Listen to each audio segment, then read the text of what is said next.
नमस्कार. कसे आहेत सगळे? मस्त मजेत ना? मजेतच असायला हवं. मी सुकन्या स्वागत करते तुमचं आजच्या एका छान अशा व्हिडिओमध्ये. आजच्या व्हिडिओची सुरुवात करते आपल्या छोट्याशा धनुपासून. सकाळी ना आज तो स्कूलला गेला नव्हता कारण त्याची रात्रीपासून तब्येत अचानक बिघडली होती आणि जोपर्यंत 11 वाजत नाहीत ना तोपर्यंत हा एकदम असा नाही का एकदम आजारी असल्यासारखा राहत होता. अगदी उठायला पण तयार नव्हता. जसे का 11 वाजून गेले तसं मग साहेब जरासं खेळायला लागले आणि मला ना तो घेऊनच बस म्हणत होता. असंच असतं नेहमी त्याचं. जेव्हा जेव्हा आजारी पडतो ना त्यावेळेस त्याला ना असं वाटतं की हिने घेऊनच बसावं मला म्हणून. मग त्याच्यासोबतच कितीच वेळ मी स्पेंड केला. मग मी अंघोळ केली आणि बाकीची घरातली तर कामं होतीच. सकाळचा टिफिन वगैरे आवरून झालेलं होतं त्यामुळे बाकी काही टेन्शन नव्हतं मला. आपलं जी ठरलेली रोजची कामं असतात रेग्युलरची धुणं, भांडी, फरशी तेच फक्त बाकी होतं. इथे त्याला हे गोड आवरून घेतलं त्याचं पण. कारण घरी असल्यानंतर ना मग त्याला टापटीप ठेवणं हे माझं मनापासूनचं काम असतं.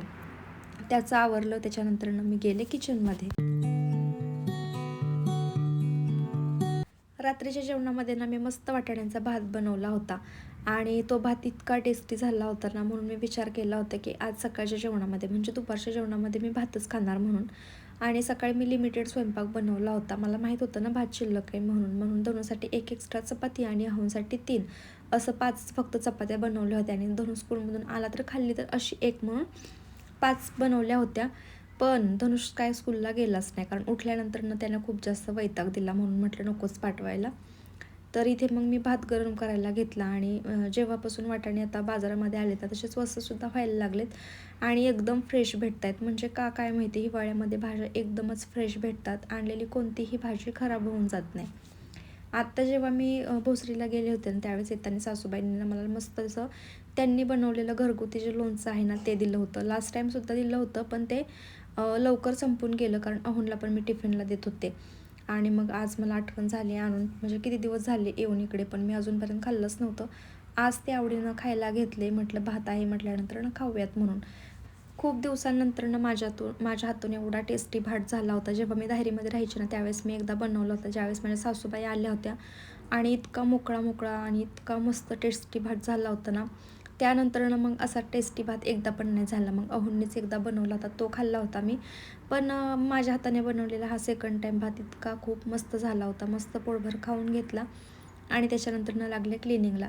खरं सांगायचं म्हटलं ना तर मी गॅस सकाळी आणि संध्याकाळी दोन्ही टाईम मस्त असा क्लीन करून घेत असते. म्हणजे आता पहिले काय असा स्क्रब लावत नव्हते मी गॅसला अजिबात, पण आता लावायला सुरुवात केली कारण तेवढा माझ्याकडून क्लीन होतच नाही जेवढा मला हवा असतो तेवढा. आणि रात्री पण स्वयंपाक केला. चंद्रोदय रात्री उशिरा होता त्यामुळे जेवण लेट झालं होतं 9:30 वाजता. आणि जेवण झाल्यानंतर तर तुम्हाला माहिती आहे किती थकवा येतो. त्याच्यानंतर मी म्हटलं तुम्हाला गेले होते बिर्ला मंदिरात तर तिकडे सगळं पायी जाणं झालं होतं. इतका मला आळस चढला होता ना मी तशीच झोपून गेले. आणि मग ते होतंच ना काम ढकलण्यावरती जातं आपलं. तसंच काहीसं रात्री तसंच राहिलं. मग सकाळी उठल्यानंतर म्हटलं कधी एवढं घासत पुसत बसायचं, तेवढा वेळ नसतो कारण हे काम करायला बराचसा वेळ लागतो. मग आहे असं स्वयंपाक बनवून घेतला. त्याच्यानंतर माझं दुपारचं जेवणही झालं आणि मग ही मी क्लिनिंग करायला काढली. असं तर मी आज ठरवलंच होतं की गॅस छान असा क्लीन करून घ्यायचा. व्यवस्थित स्क्रब करून घेतलं आणि किचन ओटा पण माझा असा आहे ना की वरून तो खराब दिसत नाही पण मला स्वतःला ते डोळ्यांना लगेच जाणवते की हे तर रफ झालं आहे किंवा खराब होत चाललं आहे म्हणून. असा गॅस ओटा पण मग मी चक्काचक क्लीन करून घेतला. आणि डेलीचं माझं हे रुटीन ठरलेलंच आहे म्हणजे दिवसातून 2 वेळा तरी असं वरून परत किचन काउंटर त्याच्यानंतर गॅस असं सगळं क्लीन करणं होतंच. बऱ्याच जणांना असा प्रश्न पडतो की इथे जर वॉश बेसिन नाही आहे मग तू कसं काय गॅस वगैरे क्लीन करतेस. तर असंच करत असते म्हणजे स्क्रब करायचं आणि छान असं पुसून घ्यायचं. कितीच वेळा मी हे कापड धुवून घेते त्याच्यानंतर मग परत पिळते आणि मग स्वच्छ करत राहते. त्याच्यामुळेच नाही म्हटलं तर 1.5 पावणे 2 तास माझे किचनमध्ये आरामात जातात. आता सगळ्यात महत्त्वाचं काम ते म्हणजे कपडे वॉश करणं. सगळी मस्त कपडे गरम पाण्यामध्ये मी भिजत घातली होती आणि जे असे टॉवेल वगैरे असतात ना ते तर मी जास्तीच्या गरम पाण्यामध्येच घालत असते जेणेकरून ते पटकन क्लीन होऊन जावेत म्हणून. आणि कालच्या दिवशी पण मी कपडे काय धुतले नव्हते आणि मशीनसुद्धा लावली नव्हती. पण आज माझ्या म्हणते एवढी एनर्जी होती ना की नाही मला हे सगळं करूनच घ्यायचं आहे म्हणून एवढी मोठी भांडी घासली. त्याच्यानंतर किचन वगैरे आवरून घेतलं आणि मग मी जी काही भिजत घातलेली कपडे होती ना ती धुण्यासाठी बसले. दुपारच्या वेळेमध्ये नळांना खूप जास्त गरम पाणी येतं आणि मग थंडीसुद्धा लागत नाही म्हणून माझा हाच प्रयत्न असतो की दुपारचीच मी कपडे धुत असते जास्त करून.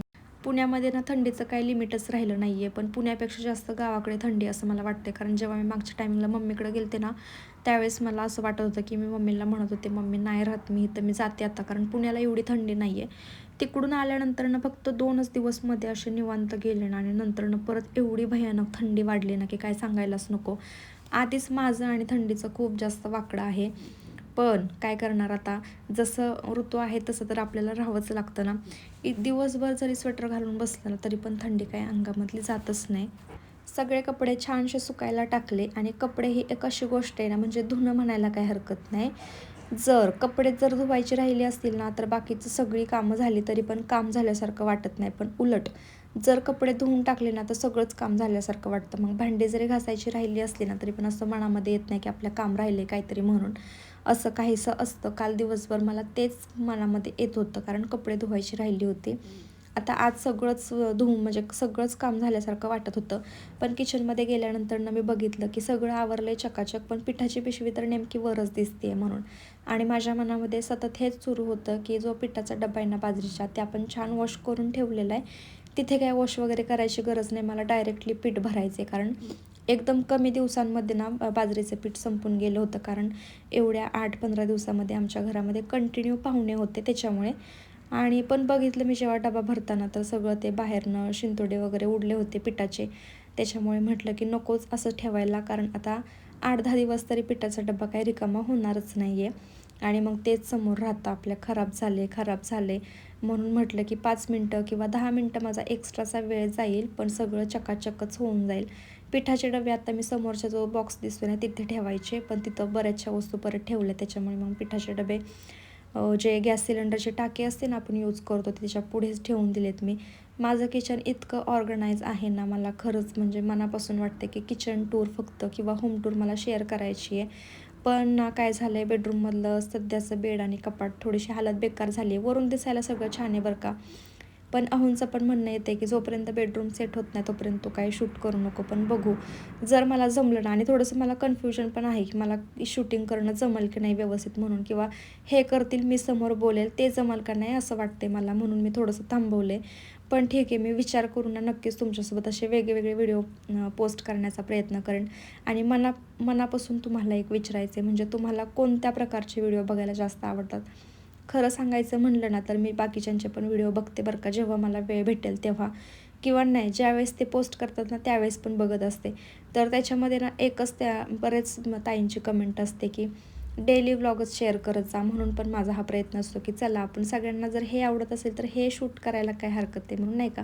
म्हणजे मी पण त्यातलीच आहे. मला फिरायला अजिबात नाही आवडत, बाहेरचं खायला पण नाहीच जास्त आवडत. पण मी कपड्यांची खूप जास्त शौकीन आहे. 100 रुपयाचा टी शर्ट जरी घेतला ना तरी माझा आनंद गगनात मावत नाही. तुम्हीही अशाच कपड्यांच्या शौकीन आहात का? मला नक्की कमेंटमध्ये सांगा.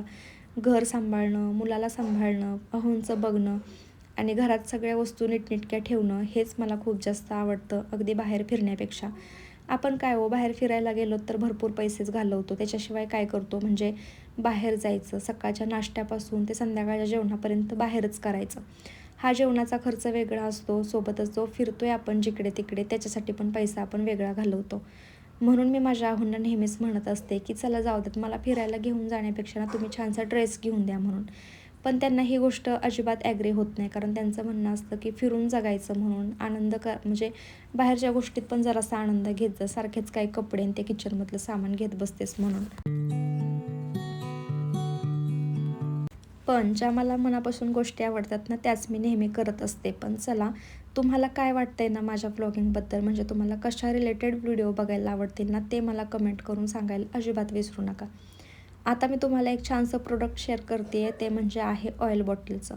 मी ना ऑइल बॉटल घेतली होती आणि ती त्याचं जे झाकण आहे ना वरचं, सॉरी नोझल, ते खराब झालं होतं. म्हणजे विषय असा होतो ना, आपण बायका बघतो आणि सगळ्या वस्तू घेण्याचा प्रयत्न करतो, पण त्या तेवढ्याच कॅरीसुद्धा झाल्या पाहिजेत ना. माझ्याकडून ऑइल बॉटलचं असंच झालं होतं. हार्डली 3-4 वेळा मी तेल याच्यामध्ये भरलं आणि ते तसंच ठेवून दिलं होतं. अक्षरशः जी म्हणजे खरकटी बॉटल असते ना तशीच ठेवून दिली होती. तशीच ठेवल्यामुळे जवळजवळ 1 महिना मी तिला बघितलंच नाही. आणि जेव्हा ओपन केली, जेव्हा माझं मन झालं की नाही आता आपल्याला हे यूज करायचं आहे, त्यावेळेस मी बघितलं तर ते नोझल आहे ना ते पूर्ण खराब झालेलं होतं. मग विचार केला की नवीनच मागवूयात म्हणून मी मिशोवरून ना 87 की 89 रुपयांमध्ये ना हे 3 नोझल मागवले. त्याच्यासोबत एक फनेलसुद्धा आलं आहे, म्हणजे आपल्या गावठी भाषेमध्ये बोलतात ते नरसाळं, ज्याने की आपण इझीमध्ये ऑइल बॉटल जे आहे ना ते फिल करू शकतो, व्यवस्थित भरू शकतो न सांडमांड करता. आणि माझा नेहमी हाच प्रॉब्लेम व्हायचा की मी तेल याच्यामध्ये कसं फिल करू म्हणून. आता मला ह्याच्यावरती पण छान असं सोल्युशन भेटले आणि आता 3 नोझल घेतलेत म्हटल्या वापरायला काय हरकत आहे. सोबत आपल्याकडे नरसाळासुद्धा आहे तेल भरण्यासाठी. ते मी चहाही ठेवला होता, पण अहो यायची वाट बघत होते, कारण ते आल्याशिवाय मला चहा घ्यायची म्हणजे इच्छाच होत नाही आहे. आणि मी मागं पण तुम्हाला सांगितलं की माझी चहाची क्रेज इतकी कमी झाली आहे ना, की एखाद दिवशी नाही चहा घेतलं तरी मला काहीच वाटत नाही. म्हणजे दुसऱ्या दिवशी मला रिअलाईज होतं की नाही, आपण कालच्या दिवशी चहाच नाही घेतला म्हणून. बाहेरचं इतकं छान झालेलं वातावरण बघत बघत संध्याकाळचा चहा एन्जॉय केला. आणि सरप्रायझिंग गोष्ट ही माझ्यासाठी की आज माझे अहो माझ्यासाठी बिर्याणी बनवणार होते. तीही एकदम टेस्टीवाली, कारण मीच त्यांच्याकडं असं मागं कधीतरी म्हटलं होतं की काय हो तुम्ही किती दिवस झालं अशी बिर्याणी नाही बनवली म्हणून. आणि रात्री जेव्हा मी मोदकाचा किंवा जी कांद्याची पात चपाती असं जेवण बनवलं होतं ना, त्यावेळेस ते असं मला जवळ येऊन म्हणत होते की का गं मी तुझ्यासाठी असं कधी स्वयंपाक बनवणार गं. त्यावेळेस मग मी म्हटलं होतं की मग ठीक आहे, बनवा जर तुम्हाला मनापासून इच्छा असेल बनवायची तर मग बिर्याणीच बनवा. मी बाकीची कामं करत होते, म्हणजे मला शेंगा वगैरे निवडून ठेवायच्या होत्या, म्हणजे सकाळचीच तयारी. तोपर्यंत त्यांनी छान अशी बिर्याणी बनवली आणि सोबतच किचनमधला जो एक ग्लास असतो ना आपला काचेचा चहाचा, तोही फोडून ठेवला. सगळीकडे पसाराच पसारा केला होता. आज त्यांनीच जेवण बनवले म्हटल्यानंतर त्यांनीच वाढून द्यायचं काम होतं आणि हे ताट त्यांनी त्यांच्यासाठी भरलं होतं एवढं गच्च. बिर्याणी इतकी टेस्टी झाली होती ना, टेस्टीपेक्षा नवऱ्याचं प्रेम त्याच्यामध्ये होतं म्हणून ती इतकी टेस्टी झाली होती असं मला वाटते. नेहमीप्रमाणेच त्यांनीच सॅलड वगैरे कट करून घेतलं होतं. आज जी त्यांची कामं असतात ना तीही त्यांनीच केली आणि जे माझं काम असतं ना तेही त्यांनीच करून घेतलं होतं. पण बिर्याणी एकदम अप्रतिम झाली होती. असं कधीतरी कोणी आपल्याला बनवून काय खायला घातलं ना तर त्याचा आनंद काही वेगळाच असतो. माझ्यासाठी हे काही नवीन नाही आहे बरं का, म्हणजे कधीतरीच बनवतात असं नाही आहे. रोज जेव्हा ते ऑफिसवरून येतात ना, म्हणजे संध्याकाळी 6-6:30च्या दरम्यान ते ऑफिसमधून येतात, त्यावेळेस मी स्वयंपाकच बनवत असते. बिचारा आल्या आल्या न कंटाळता न थकता डायरेक्टली ना आवरून त्यांचं किचनमध्ये येतात आणि हलकीशी मदत करू लागतात. हलकीशी मदत पण आपल्याला किती भारावून टाकते ना की ते सांगायला माझ्याकडे शब्द नाही आहेत. आणि मी त्यांना कित्येकदा म्हणते की मी जरा बाहेरून आले ना तरी पण मी डायरेक्टली सोफ्यावरून जाऊन बसते, पण तुम्ही तर सकाळी ऑफिसला एवढ्या लांब जाता, दिवसभर तिथे कष्ट करता आणि परत संध्याकाळी घरी पण येता आणि आल्यानंतर न थकता न दमता तुम्ही इतकी मला सारी मदतसुद्धा करू लागता. तर त्यावरती त्यांचं एकच म्हणणं असतं, तू नाही का तुझं दिवसभर घरातलं काम करत, मग तुला करू लागलो मी म्हणून काय हरकत आहे. आता ह्या वाक्यावरती काय बोलायचं ना ते मलाच समजत नाही. डायरेक्टली मला शांतच बसावं लागतं.